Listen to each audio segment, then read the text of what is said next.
Shalom Aleichem. Selamat berjumpa kembali dalam acara Menit-Menit Torah bersama dengan Bnei Noah Indonesia.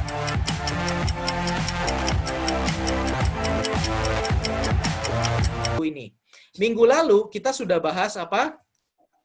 Ini ya, sampai dengan konsep tunggal, Tuhan itu tunggal apa jamak. Minggu lalu nih kita bahas ini ya. Konsep surga dan neraka sudah kita bahas juga sedikit. Silakan di review lagi. Konsep Masiah ada videonya di dalam YouTube channel Bnei Noah Indonesia. Silakan juga di-review. Nah, sekarang konsep dosa dan pengampunan. Saya akan bahas sedikit cepat, makanya saya bagi juga menjadi bagian 1 dan bagian 2, karena ini sebetulnya aslinya panjang. Tapi saya akan bagi beberapa pertemuan ya. Kita akan masuk ke dalam konsep dosa dan pengampunan bagian yang pertama. Oke, kita akan lanjutkan.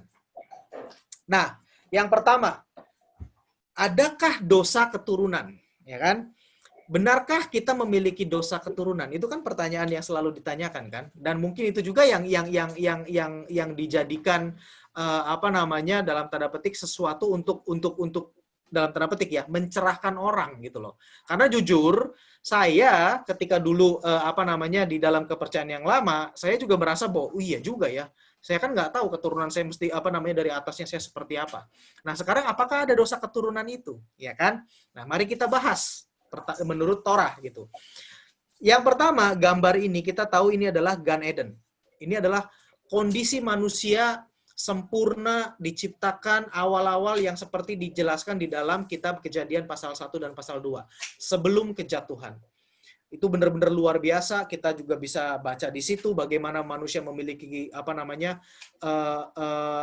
diberikan anugerah untuk menguasai seluruh dunia, seluruh bumi atas segala macam binatang, ya kan, dikatakan yang melata di bumi, yang di laut dan yang di udara, itu kan Tuhan sendiri yang berkata, kamu yang menguasainya, hai manusia, kira-kira begitu kan. Nah, tapi kita juga tahu dan dituliskan di dalam kitab Kejadian di situ di dalam pasal 2 itu manusia itu gagal, ya kan? Gagalnya apa? Karena manusia gagal mentaati perintah Tuhan yang cuman semata wayang itu. Perintahnya jangan makan pohon itu kan, jangan makan pohon pengetahuan baik dan buruk, ya kan? Tapi ternyata dilanggar. Perintah yang cuma 1 biji semata wayang itu dilanggar. Dan akibatnya apa? Akibatnya adalah manusia harus keluar dari Taman Eden. Kondisinya sudah berbeda, ya. Kondisinya itu sudah berbeda. Jadi manusia harus keluar dari Taman Eden, dan bukan hanya keluar dari Taman Eden. Kalau mungkin di situ di dalam kitab Kejadian itu dituliskan keluar dari Taman Eden saja. Tetapi sebetulnya banyak sekali yang terjadi di situ, dan sehingga Hashem boleh dikatakan merubah keadaan bumi, segala macam, umur manusia, segala macam itu berubah, ya, sebagai akibat daripada kesalahan yang di manusia perbuat. Nah, terkait dengan konsep bahasan kita malam ini, yang terjadi salah satu dampaknya yang akan saya jelaskan di sini adalah selain daripada manusia ini yang saya tunjukkan dengan laser pointer ya. Selain daripada manusia itu keluar dari Taman Eden, itu juga menyebabkan dunia ini itu diberi jatah 6.000 tahun, ya. Artinya apa? Manusia itu akan hidup dari mulai keluar dari Taman Eden sampai dengan terakhir nanti Masiah dinyatakan, dan kita sebelum masuk kepada olam haba yaitu kekekalan, kita diberi jatah 6.000 tahun, ya. Nah, maka dari itu tahun Yahudi itu menghitung dari mulai penciptaan Adam sampai dengan nanti ini 6.000 tahun ini gitu loh. Sekarang kita ada di tahun 5780. Artinya 5.780 tahun yang lalu Adam diciptakan. Karena Adam diciptakan di hari ke-6, ya kan? Alkitab kitab Kejadian menulis demikian. Dan kejatuhan manusia pun terjadi di hari yang sama, di hari yang ke-6. Diusir dari Taman Eden, Gan Eden pun juga di hari yang sama, di hari ke-6. Nah, dari situlah terus akhirnya kita sampai dengan saat ini. Dunia diberi jatah 6.000 tahun, ya. Nah, sekarang yang perlu kita pahami di sini adalah pertama, konsep dasarnya Tuhan menciptakan manusia itu atas dasar kasih yang murni. Ini kita kembali lagi ke sini. Ya, Tuhan nggak butuh apa-apa. Tuhan tidak butuh ciptaan. Tuhan juga tidak butuh malaikat kok. Tuhan juga baik-baik saja karena dia maha kuasa, dia maha segala-galanya. Dia nggak butuh manusia. Dia nggak butuh ciptaan. Sekali lagi ya. Jadi Tuhan menciptakan bumi, alam semesta, jagat raya, termasuk kita manusia, atas dasar kasih yang murni, ya, sehingga dia bisa menyalurkan kasihnya. Nah, Tuhan sudah menetapkan manusia melakukan bagian yang kecil untuk mendapatkan upah yang berlipat-lipat dari Tuhan. Itu konsep yang harus kita pahami. Dan konsep itu masih berlaku sampai dengan saat ini, hari ini, dan sampai ke nanti selesai Masya dinyatakan. Kita lihat di Gan Eden, di Taman Eden. Tugasnya manusia apa? Cuma taat satu perintah semata wayang, kan? Ya kan? Nggak boleh makan dari pohon itu. Itu aja. Seandainya manusia itu taat, seandainya manusia itu beres, apa yang terjadi? Langsung masuk kepada kekekalan kok. Langsung itu. Upahnya itu luar biasa banget. Nah, ya. Nah, tetapi dilalah manusia gagal. Tadi seperti saya jelaskan, ya kan? Sehingga harus ke 6.000 tahun. Nah, tetapi itu pun juga tetap konsep ini tidak berubah. Nanti saya jelaskan, ya. Nah, seluruh neshama manusia ada di seluruh neshama manusia itu ada di manusia pertama di Gan Eden tersebut. Ya, jadi maksudnya gini, yang mau saya jelaskan. Selain daripada Tuhan memberikan perintah yang semata wayang itu untuk dijalankan, konsep dasar yang perlu kita pahami itu adalah ketika ketika Tuhan menciptakan Adam, lalu akhirnya diciptakan juga istrinya yang perempuan, Hawa. Saat itu sebetulnya adalah seluruh neshama manusia yang saat ini kita ada, itu semua ada di dalam diri Adam dan Hawa. Ya. Jadi bukan berarti neshamanya jiwanya Adam dan jiwanya Hawa itu masing-masing. Terus ada kita yang nggak tahu apa-apa, nunggu di mana di tempat tertentu gitu, mungkin di alam tertentu, mungkin kita bisa katakan di alam Haneshamot, kita nggak ngerti apa-apa, terus tiba-tiba ya kamu Adam jatuh begitu, Hawa kamu juga, aduh gimana sih? Akhirnya kita jadi begini nih, kita jadi kita nggak ngapa-ngapain, kita jadi ketempuhan, atau kita juga jadi ngalamin nggak enaknya gara-gara kelakuan lu Adam dan Hawa. Tidak seperti itu. Karena konsepnya adalah seluruh neshama, seluruh jiwa manusia yang ada saat ini, itu semua saat itu ada di dalam Adam dan Hawa.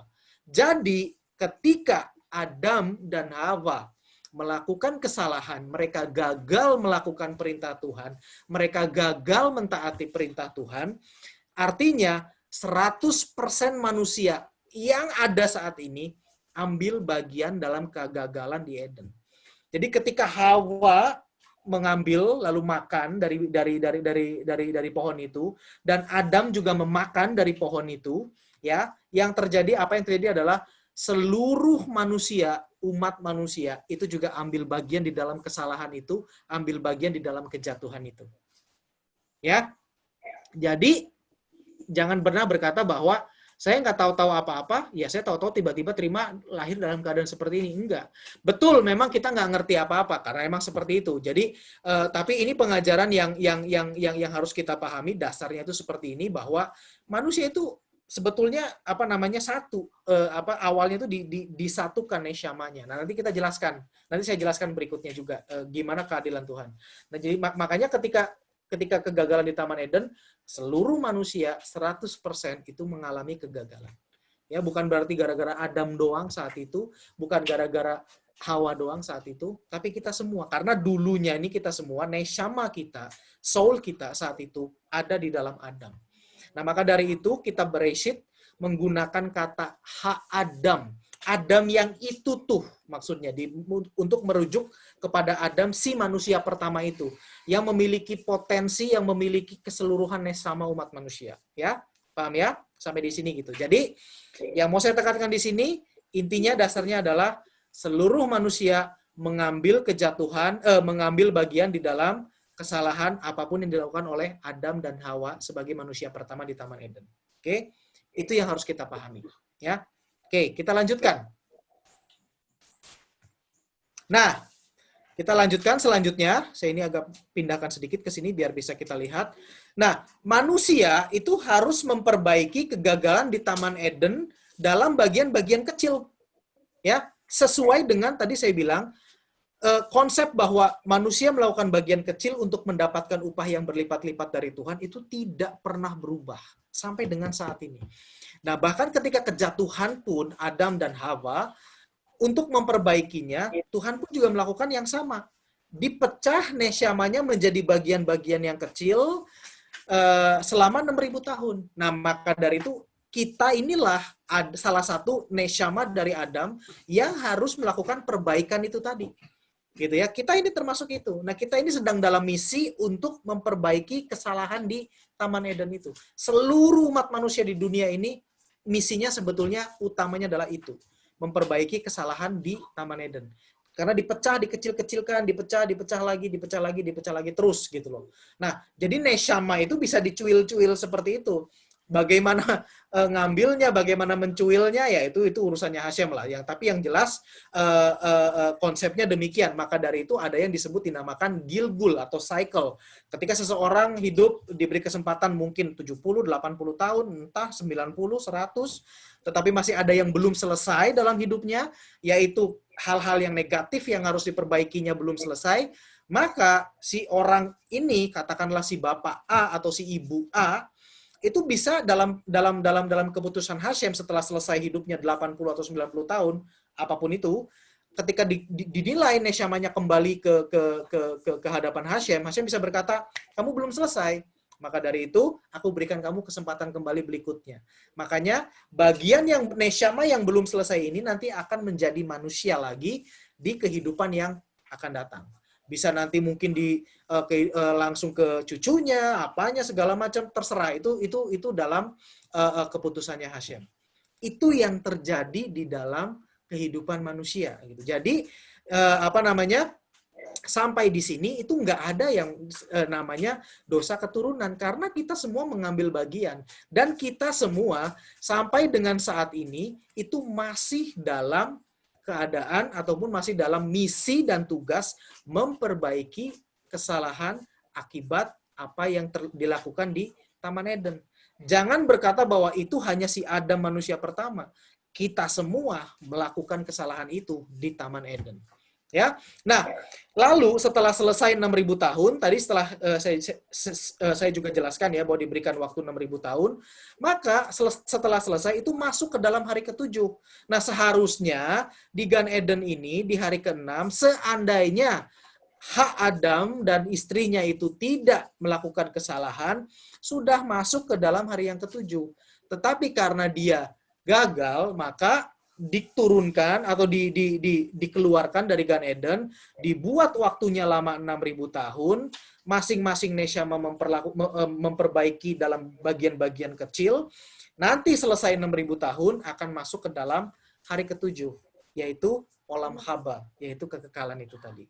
Ya, itu kerangka, boleh dikatakan kerangka siklus daripada manusia yang harus dilakukan selama 6.000 tahun.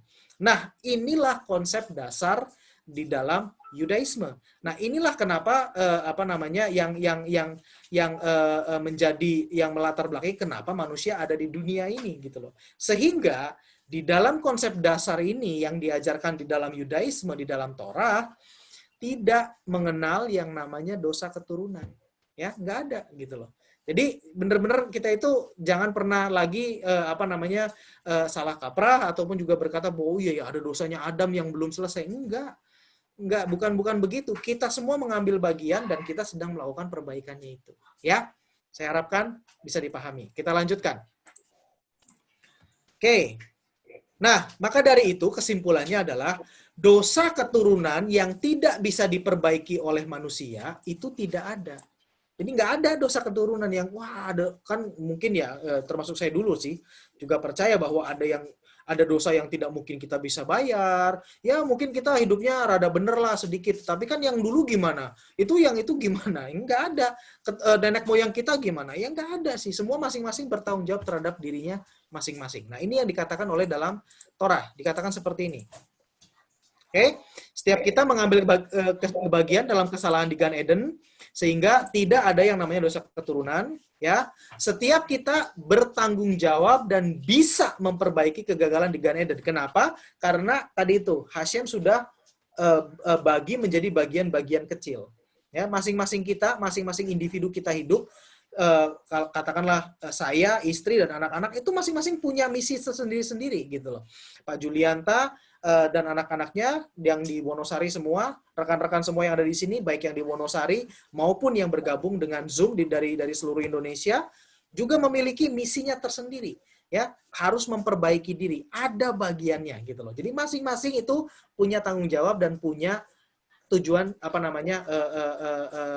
misi tersendiri ya. Bukan berarti kita menjalankan atau kita dibebani oleh kesalahan orang tua kita, enggak ada seperti itu ya. Jadi masing-masing hidup kita itu bertanggung jawab terhadap diri kita sendiri di hadapan Tuhan. Oke?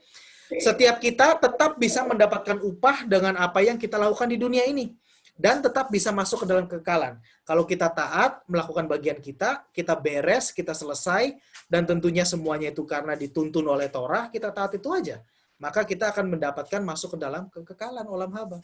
Ya, kalau kita gagal, ya sudah, mudah-mudahan masih ada waktu dan kesempatan yang diberikan oleh Hashem untuk memberikan kita kesempatan untuk memperbaiki diri lagi. Mudah-mudahan gitu kan. Karena apa? Karena itu tadi saya bilang, kita sudah di tahun 5780, udah tinggal 200-an tahun, 220 tahun lagi sampai selesai. Apakah nanti akan ada kesempatan? Iya, kalau ternyata Masya belum dinyatakan. Kalau ternyata Masya sudah keburu dinyatakan, sudah tidak ada kesempatan lagi. Maka dari itu, kalau mau melakukan Torah dengan baik, mau melakukan semuanya dengan baik, jangan tunda besok entar enggak. Now, sekarang. Mulai dari sekarang kita lakukan. Belajar Torah, lakukan kebenaran, lakukan sedekah, lakukan perbuatan baik sesuai dengan Torah. Maka percayakan semuanya kepada Hashem, kita akan masuk ke dalam olam haba. Oke? Lanjutkan. Nah, maka dari itu untuk menjalankan ini semua, Torah diberikan sebagai tuntunan untuk manusia melakukan perbaikan tersebut. Ya, tuntunannya Torah, nggak ada yang lain gitu. Sekaligus juga mendapatkan upah untuk olam haba. Kalau kita berhasil, selain daripada kita membayar kesalahan yang lama, kita juga mendapat upah untuk di kekekalan. Prinsipnya sama, kita melakukan bagian yang kecil, bagian kita untuk mendapatkan upah yang luar biasa besar, yaitu apa? Kekekalan nanti di olam haba. Oke? Saya harap bisa dipahami. Nah, kita lanjutkan. Oke, umat manusia diberi kesempatan total 6.000 tahun untuk memperbaiki diri dan mendapat upah di olam haba. Ini tadi saya ulang. Dalam perjalanannya, kemungkinan yang terjadi adalah manusia berhasil, ya kan? Ada yang berhasil. Ini disebut kategorinya manusia ataupun orang-orang yang soleh, orang-orang yang saleh, orang-orang yang sadik bahasa Ibraninya, ya. Tetapi ada juga yang meleset dari sasaran, gitu loh. Niatnya baik tapi meleset, nggak sengaja terpeleset. Ada juga gitu, ya. Ada juga yang manusia sengaja tidak taat, memberontak. Orang-orang yang jahat tuh, contoh yang di dalam kitab suci banyak, di dalam tanah kan, Nimrod lah, siapalah raja-raja yang jahat itu yang sengaja memberontak kepada Hashem, mendirikan menara Babel segala macam. Ini kan semuanya ada kan, kemungkinan ini ada. Nah, kita harapannya kita bisa berhasil. Mungkin meleset sedikit lah, lalu kita bisa bertobat. Nah, tapi kan ada juga seperti itu ya, yang istilahnya yang benar-benar jahat. Kita juga tahu kan, ada orang-orang yang bahkan mungkin nggak kenal Torah gitu loh, mungkin belum mengenal kebenaran. Jadi mereka nggak punya pengajaran di dalam hidupnya, nggak punya guidelines, nggak punya penuntun, pedoman, sehingga mereka nggak ngerti gitu. Nah, ini kan bisa kejadiannya seperti ini kan. Nah, Tuhan itu tidak kaget dengan segala kemungkinan yang bakal terjadi gitu loh. Jadi Tuhan itu nggak, ternyata setelah saya berikan kesempatan 6.000 tahun, ternyata banyak yang kacau ya. Nggak seperti itu. Tuhan itu tahu. Semuanya itu under control. Semuanya itu di dalam kuasanya. Sehingga Tuhan berikan Torah sebagai tuntunan dan pedoman. Nevi'im tadi yang saya jelaskan sebagai alat koreksi, teguran. Ketuvim sebagai tuntunan kembali kepada Torah, ya kan? Nevi'im itu kita para nabi itu isinya apa sih? Teguran, kamu itu salah, kamu itu begini, diekspos semua kesalahannya. Nah, Ketuvim itu adalah kembali kepada Torah, Balik kepada Torah. Caranya bagaimana? Ada di Tehillim. Tuhan itu seperti gembala yang baik, dia akan menuntun kita, jangan takut, ayo kita bertobat, kan seperti itu. Itu ada guidelines-nya gitu loh. Nah, itu semuanya ada di dalam kitab yang luar biasa ini. Ditambah dengan kitab-kitab lainnya gitu ya. Jadi bukan berarti Tuhan itu kaget gitu. Wah, terus gimana nih? Ini ada yang tidak terkontrol nih. Maka dari itu, oke, saya mereinkarnasikan diri menjadi manusia lah, karena ini manusia sudah tidak mungkin diselamatkan lagi. Tidak seperti itu, gitu ya.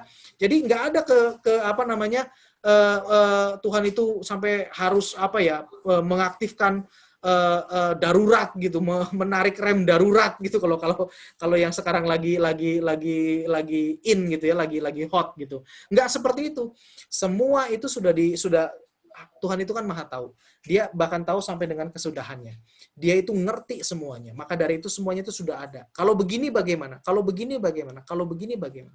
Semuanya itu sudah ada aturannya. Dan aturannya itu ada di mana? Di dalam Torah. Gitu, ya. Oke. Nah, ini tadi kita semua sudah jelaskan. Ini namanya Tanakh. Nah, berikutnya adalah nih, dikatakan seperti ini. Apakah aku menghendaki kematian orang yang jahat? Di dalam Yeskiel 18 ayat 23. Ini kita nggak usah baca bahasa Ibraninya, ya, biar cepat saja.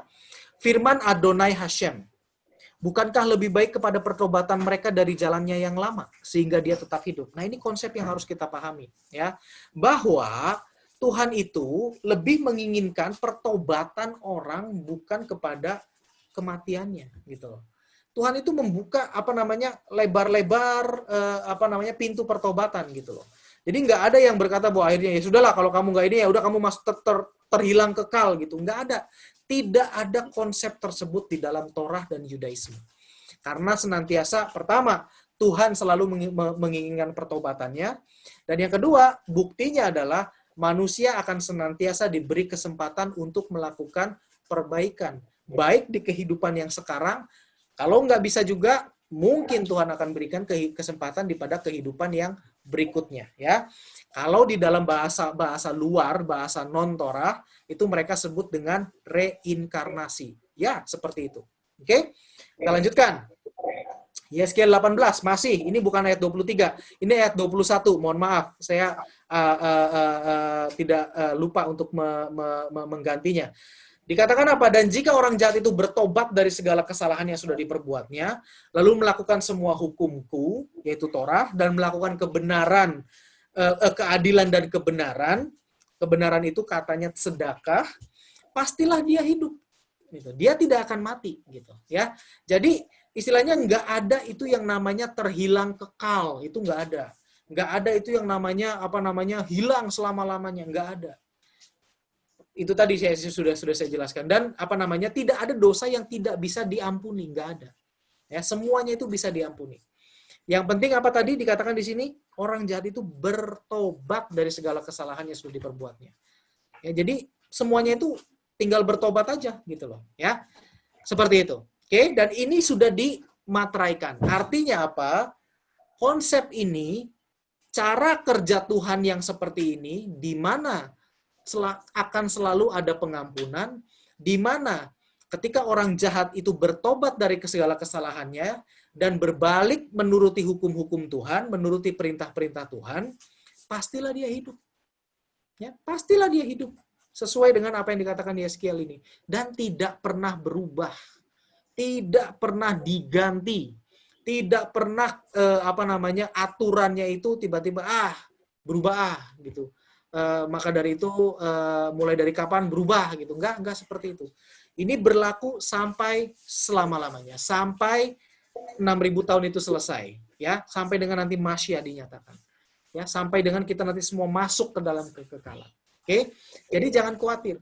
Jangan pernah takut untuk kembali kepada Tuhan, jangan pernah takut untuk minta ampun kepada Hashem. Itu semua bisa sesuai dengan yang dikatakan dalam Yeskiel ini. Tuhan akan terima, gitu ya. Oke. Nah, argumen. Ada satu argumen, ini bagian terakhir sebelum nanti saya buka untuk pertanyaan. Argumen itu ada orang yang mungkin berkata bahwa di dalam Mazmur 51 ayat 5 atau di dalam bahasa aslinya kitab Tehillim itu ayat 7. Daud itu mengakui bahwa dia dikandung di dalam dosa. Ya, ada yang bisa bacakan Tehillim Mazmur 51 ayat 5? Bisa bantu saya bacakan Mazmur 51 ayat 5, bahasa Indonesia aja nggak apa-apa. Ini pembahasan terakhir sebelum buka sesi tanya jawab.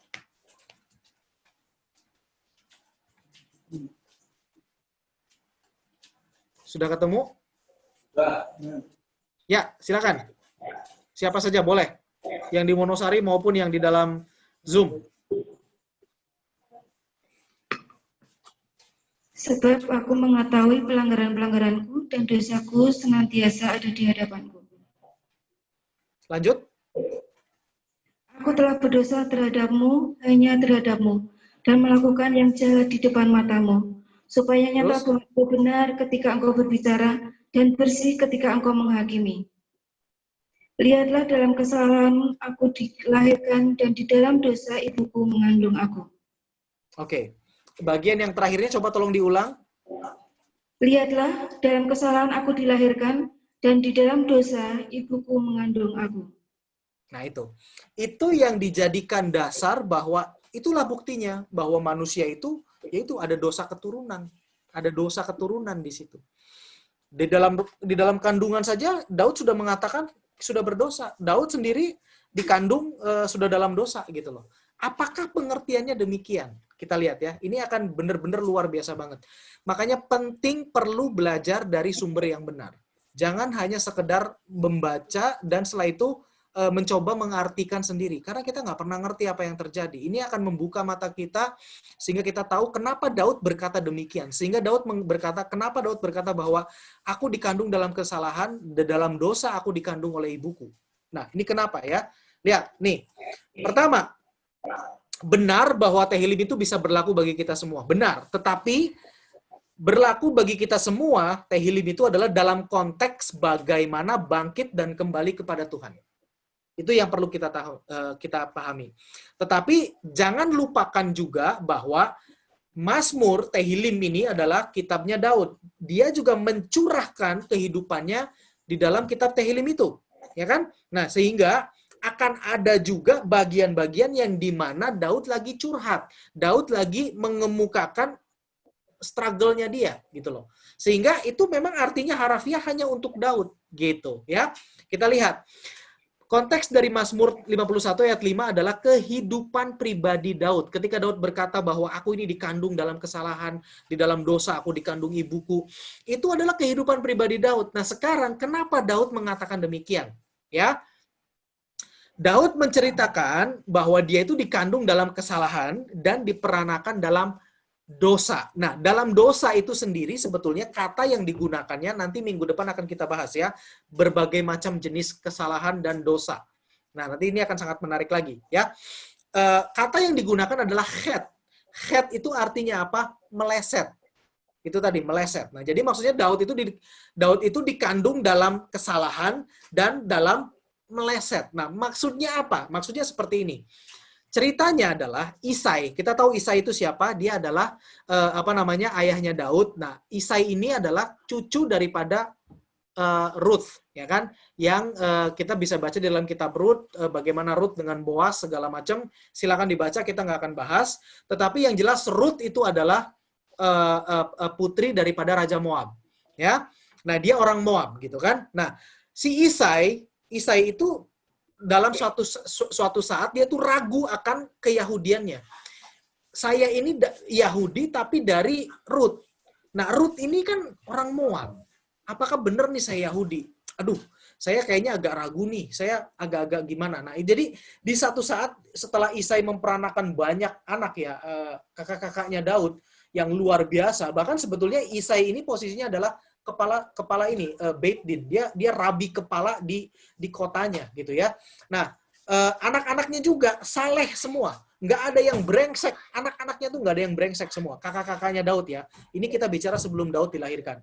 Tapi tetap Isai ragu. Akhirnya Isai berpikir bahwa ya udahlah aku bisa ranjang aja dengan istrinya. Istrinya itu namanya Nitsefet, oke? Karena dia menganggap diri bukan Yahudi, lalu dia berencana membebaskan budak perempuannya orang Kanaan. Karena Isai menganggap dirinya itu tidak layak. Saya bukan Yahudi. Maka dari itu saya nggak layak jadi suaminya dia nih. Dia ini seorang wanita Yahudi yang luar biasa. Dia nggak benci dengan istrinya. Dia nggak benci dengan Nitsefet. Enggak. Cuman dia merasa bahwa saya lah yang nggak layak gitu loh. Ya.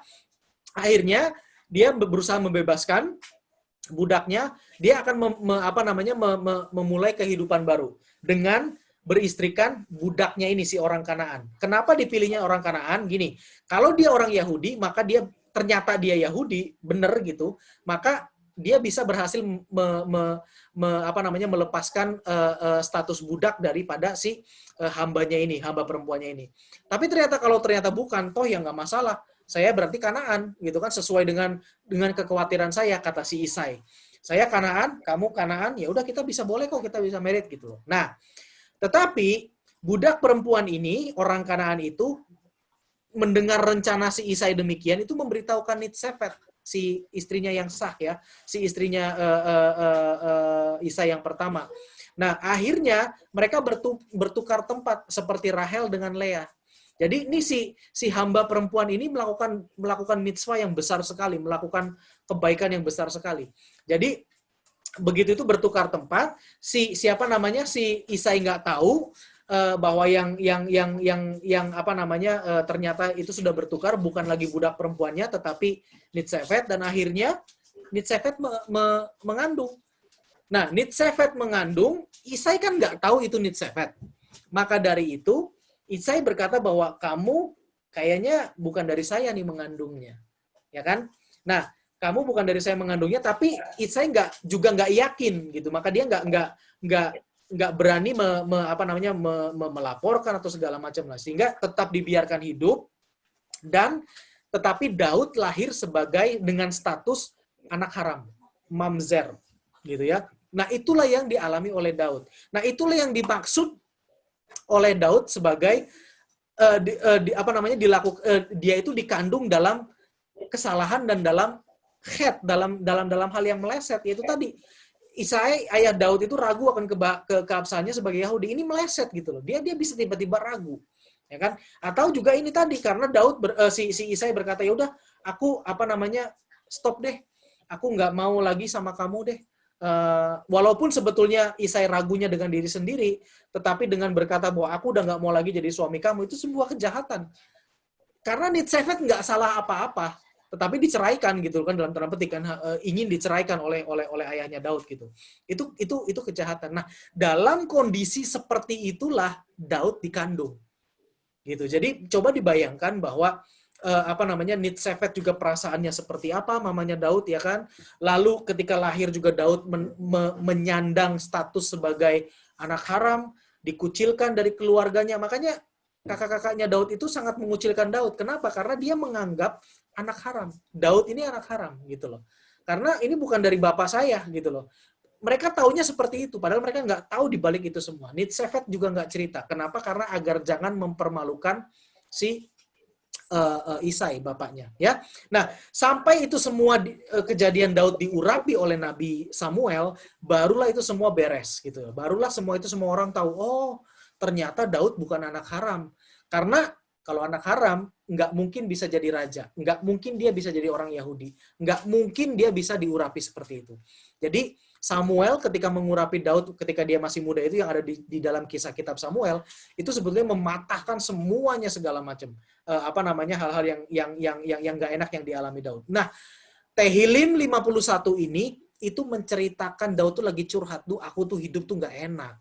Dari kandungan aja aku tuh udah nggak beres gitu. Artinya setup keluargaku itu tuh nggak enak gitu loh, seperti itu. Nah, itu yang maksudnya. Jadi tidak ada di sini pengajaran yang berkata bahwa manusia itu sudah lahir dengan kesalahan. Nggak ada gitu loh. Dosa keturunan nggak ada. Ini Mazmur 51 ini berbicara mengenai keadaan pribadi Daud. Ya, terakhir saya jelaskan, jika memang manusia tidak layak, ya, mengapa Tuhan sendiri mengatakan aku berkenan kepada Daud, ya kan? Kalau emang Daud sudah nggak layak gitu, sudah dikandung seperti ini di dalam dosa apa segala macam.